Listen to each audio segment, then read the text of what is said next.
This is Beyond the Resume, the podcast that brings you the stories, advice, and insights behind some of the most successful people in real estate. Beyond the Resume is brought to you by Jackson Lucas Executive Search, the industry leader in human capital solutions. Here is Chris Papa and Lisa Flicker. Dr. Reginald Parker, aka Dr. Green Power. Welcome to the podcast. Thanks for coming on. Well, thank you for having me.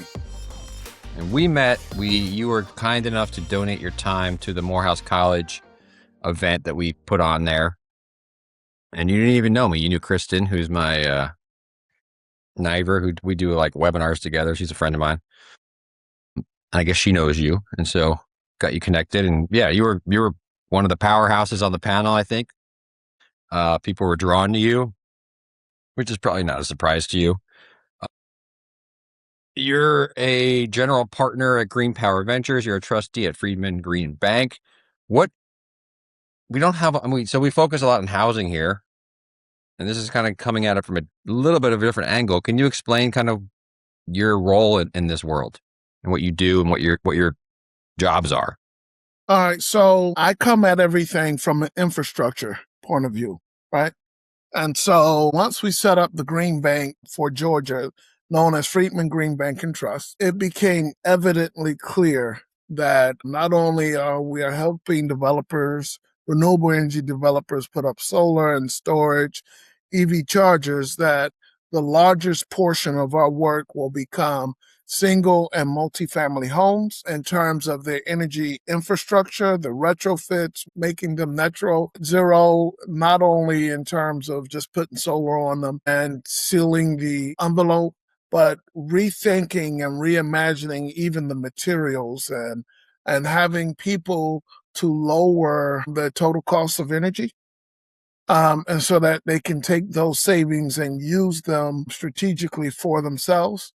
The other piece is that a more energy efficient home has a higher value upon resale. So building not only savings, but value and net worth into the home. So the way that I come at affordable homes is making them totally affordable, because it's just like when you look at a car, you don't look at the cost of the car, but the cost of ownership. We need to look at the cost of ownership for a home as well. And there are things that you can do to make it more cost effective by being more intentional with the overall cost structure. And how does that all work? Like, where do you, can you tell us how it all works? How do you get the green financing, and who's doing the financing, and who are you lending to? Because you're lending to the developers, the owners? So for energy retrofits, that starts with the contractors. So you have these contractors going out to people's homes and they say, okay, you need a new HVAC system. It's going to cost you $10,000. Here's 5 different companies you can go to. One of them is the Green Bank, and here's 4 others. And here's the typical fees, for that. We tend to win because our fees are lower. Gotcha. Because we have a mandate to get as many people greenhouse gas reducing projects. And so we have an allocation from the EPA to invest in these types of opportunities. Now, the folks that we concentrate on are folks who are usually underserved and overlooked, and we help them become underwritten. And what they're using most other folks are using conventional financing methods to underwrite these folks, and that doesn't work. That doesn't work well. A high credit score doesn't tell me whether or not you pay your bills, because that's not a part of your credit score. And people pay their bills on the things that affect their credit, but that doesn't mean that they are good at paying their bills. We pay attention to whether or not you pay your bills as to where we allocate our money. And then is it not just individual? Like, will a developer come in and you'll do a whole complex or, property? So contractors helped us with commercial, but primarily residential. Developers is who we work with for the commercial. And that may be, we include our nonprofit organizations inside of our commercial activities. So that may be a church. It may be a YMCA. It may be a food bank.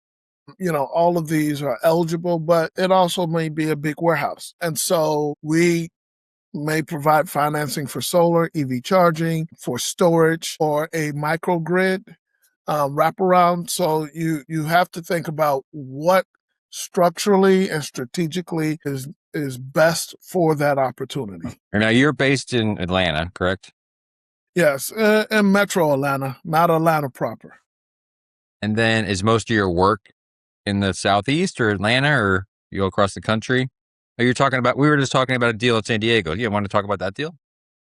All right. So first, our EPA money is for the state of Georgia. We have managed to raise philanthropic capital that have allowed us to go outside of the state of Georgia in general, Alabama, Mississippi, Arkansas. We did get a waiver to use some of that money for a larger pipeline in Hayward, California. Right near me. Near me and Julio. But we closed the deal for LaGrange, Georgia, while we were attending a conference in San Diego, California. So the developer Communities of Tomorrow are building 5 cottage-style homes there as a pilot to build out a whole community. And it turns out that a whole bunch of 50,000 people leave the city every day and come in because there's not enough homes. So they're going to be building a lot of workforce and affordable homes there to support the growth in industry in LaGrange. And so she's showing how you can build a community with net zero cottage style homes. And we're funding the construction part of that, and Truist Bank is providing the loans. And for those 5 homes, there's over 35 different people who really want them. So, we're glad to participate in that activity. Now I'm looking at your education. You're a classic underachiever, BS in engineering from MIT, MBA from Florida State, and a PhD in engineering from Georgia Tech. Very impressive credentials. Tell me about Reginald, the child. Where'd you grow up? How did you get into this world and getting to these schools and just that progress? There's 2 to 3 things. One, I didn't make myself, so I have to give, the kudos to my teachers that supported me, my mother and father who, set the bar for me doing well. But I did grow up poor, Chris, and that was not something that I wanted to do again. Did you grow up in Georgia? Grew up in Savannah, Georgia.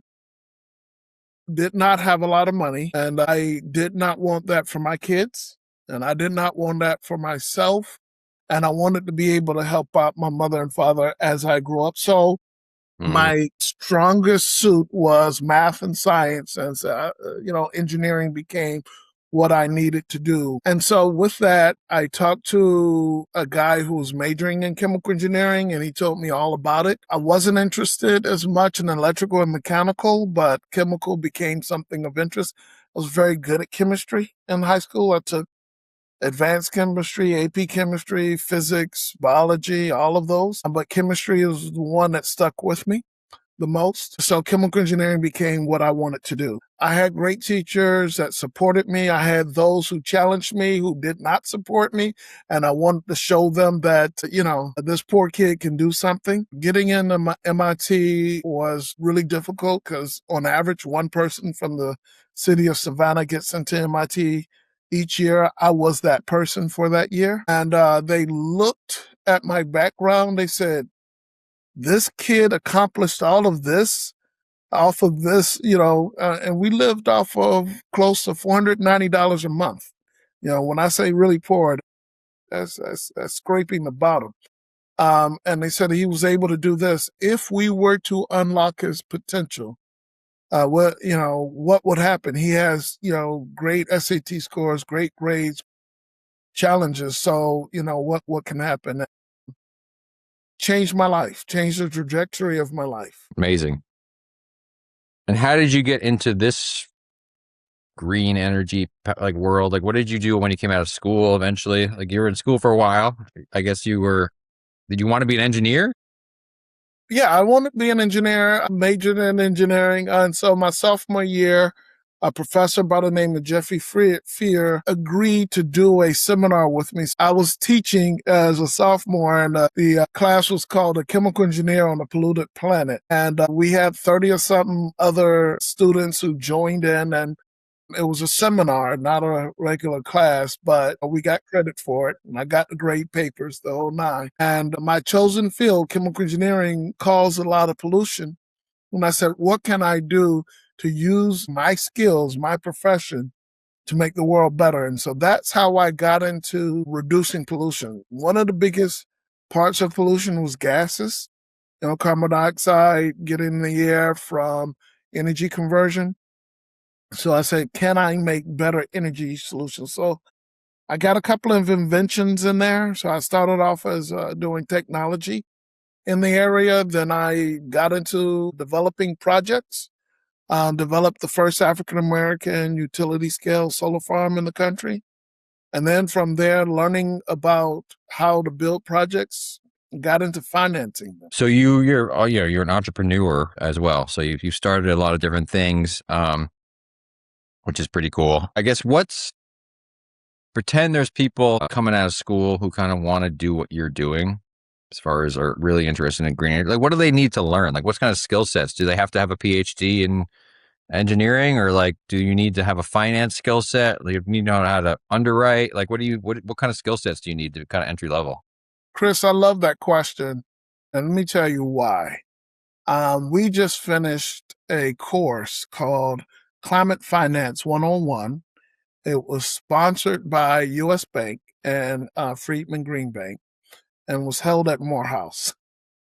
Really? Cool. Yeah, and we had 7 students. Did that happen before our event, or did you just do it? It was during. Oh, I didn't know that. Cool.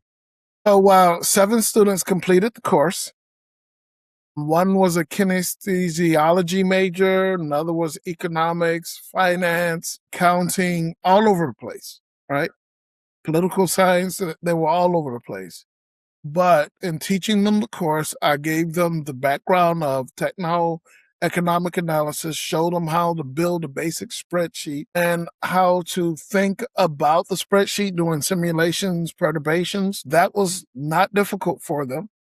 And then looked at several different contracts, whether or not it was a power purchase agreement, a partnership agreement, or what have you, how to read through those agreements and look for the hidden gems and the hidden, let's say, devils, because that's where the devils are in the details, and how to mitigate those type of solutions. And so then I gave them projects, and they had to work in the groups. And one of the projects was putting solar over the parking structure. You can remember the parking structure.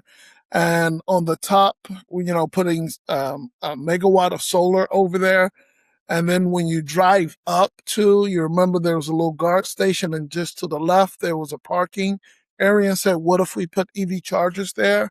And then the third was decarboning all the buildings. Well, these are 3 real projects that Morehouse is under, investigating. And they gave some of the best advice after doing the techno-economic analysis for that. And so to get into this, these students didn't need to be an engineer. They didn't need to be a finance major. They needed to have an interest in learning. Within a semester, they were able to turn out a wonderful project.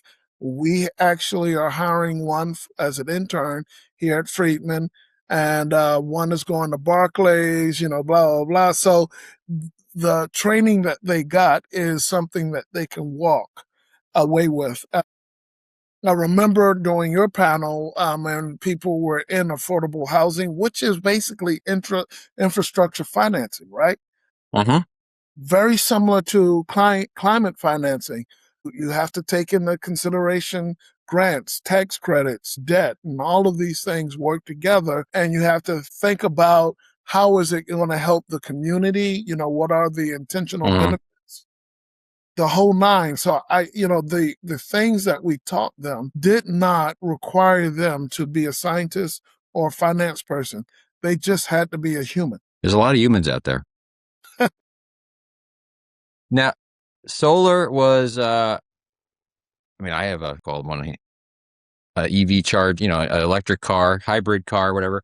Like, what is the solar? What's the climate now? Or is it like at one point everything was going that direction, and now the political winds have changed a little bit? Like, is it still? I feel like it's still going up. I mean, obviously, like there's a climate crisis and there's all that type of stuff, despite what people might say. Is it still being supported or encouraged for developers to build these things? I would say Or that to add these to their developments? I would say that the overt, direct administrative policies between the two governments administrations, this one is less supportive of these activities. However, other parts of the government and strategies have inadvertently caused this to be really interesting and has incentivized clean tech. Number one, people are not happy with the increased price of gas. And so people are looking at electric vehicles. Therefore, you need more EV chargers. People are not very happy with the increased cost of natural gas, which pushes up electricity prices. And as a consequence, people are looking at ways of lowering their energy bills because there's been less funding with people are looking at how can I be energy independent and more resilient with my electricity, especially in the Southeast where hurricanes come multiple times in a year and nobody wants to be without power in August.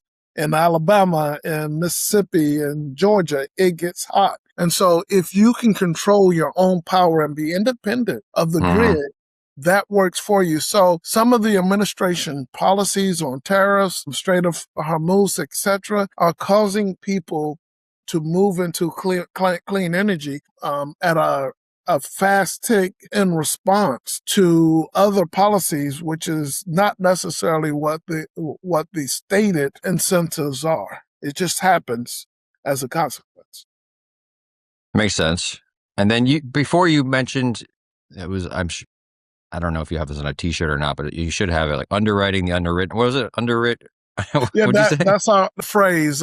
We're helping the underserved and overlooked become underwritten. Can you just go into that in a little more detail? All right. So there are communities that get a lot of things. They get the first iPhones, they get the first solar panels because they're looked at as ripe communities for investment, right? You're going to go to folks who have wealth and sell them products. But there are other people who have access to capital, probably not as much, but they buy electricity, they buy cell phones just as well. And so they historically become underserved. And there are people who provide services, developers, as well as contractors who are overlooked because they may not be at $1 million on their bonding, or they may not have been in business for 5 years. So the person that we closed on in San Diego, she's a novice developer. What we did was we used our TA, hooked her up with a more experienced developer so that they could learn and she could become a developer of her own right. So we help the overlooked. We've helped the underserved become underwritten. We provide not only financial assistance, but technical assistance to make that happen. That's awesome, man. So you're taking what you, kind of your childhood experience and trying to pass it on, right? I guess to help others. Yep. I tell the story, Chris, that it was a boy who would go to school, get free lunch to eat, and he wouldn't eat as much at home so that his mother would have food. And I said, that little boy was me. And I don't want anybody else to have to live like that, because if we would have had less energy burden, we would have had more other stuff. And so when people are spending more than 6% of their income on energy, that means that food, medication, energy, and housing payments are at risk. So, the average American spends less than 3%. But when it doubles, you have to make decisions, and none of them are good. Wow, man, that's very powerful. I don't know what to say. I'm kind of speechless. You should have your own podcast, Reggie. Have you No, thought about that? We need wonderful people like you, Chris, that give us the voice to speak for those who are not heard. So thank you for this work. My pleasure. Thank you. Well, I usually have something really witty to say at this point, but I don't know. I'm kind of in a not that kind of mood right now. So I'm just going to say you've sat down on the hot seat.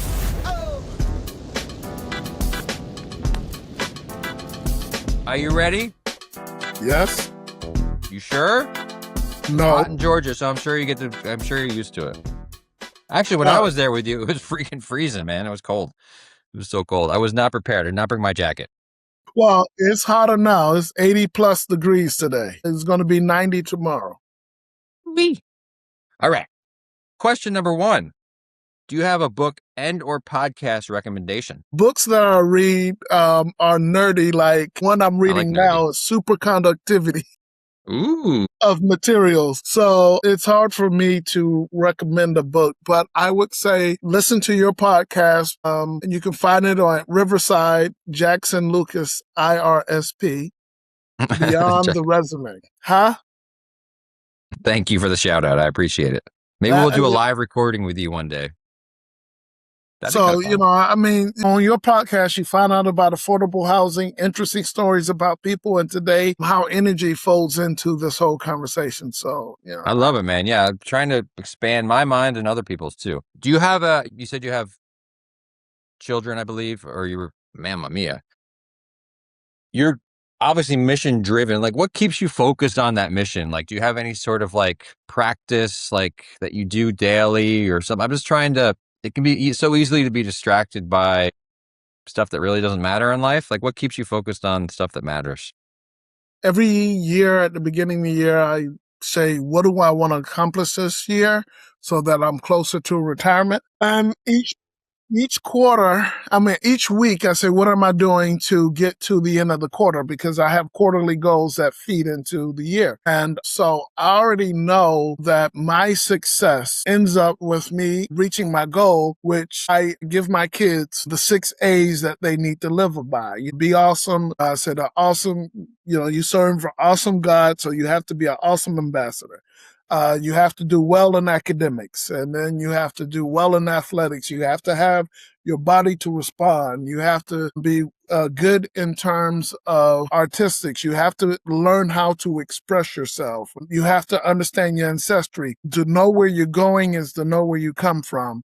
And so, I give them all of these pieces, but I live by those same things, and I have to model out what I wanted them to do by showing them that this is how to be done. And this is how you make great citizens. So I'm writing that book for my son, so that as he becomes 13, he will have this to live by and understand that this is his transition into manhood. I love it. I want to read that book. Gotta write it. I gotta finish writing it. Come on, let's go. Maybe this will be, we'll put it out there and we'll come back as a book tour, part of the book tour. Thumbs up. Now I'm sure you have hired people in your career. Like what do you look for when you hire somebody? Like someone's sitting in front of you interviewing. What are you like? Yeah, this is the person that I want to work with. I am a super leader. I don't like delegating. I love delegating. I don't like sitting over by anybody's shoulders. I like being able to work with people who are able to pick up what they're doing and put their own spin on it. I don't need another me. I need somebody who not only complements, but extends.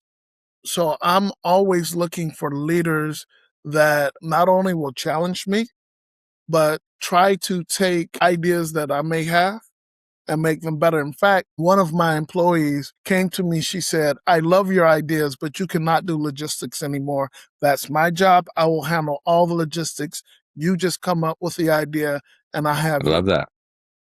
And she thought I was going to be upset. I was like, you're going to get a raise because I hate logistics, right? That's not my forte. I am an idea guy. I can see electrons, right? But I need somebody to help build that. So I need a helper that's able to lead a whole function without me dictating what needs to be done.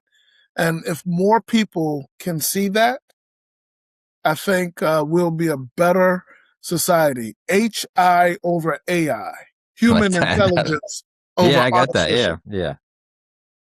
That's good, man. I like that. Good answer. Now, you mentioned we don't do this alone. You didn't do this alone. Who are some of the mentors that you would like to recognize?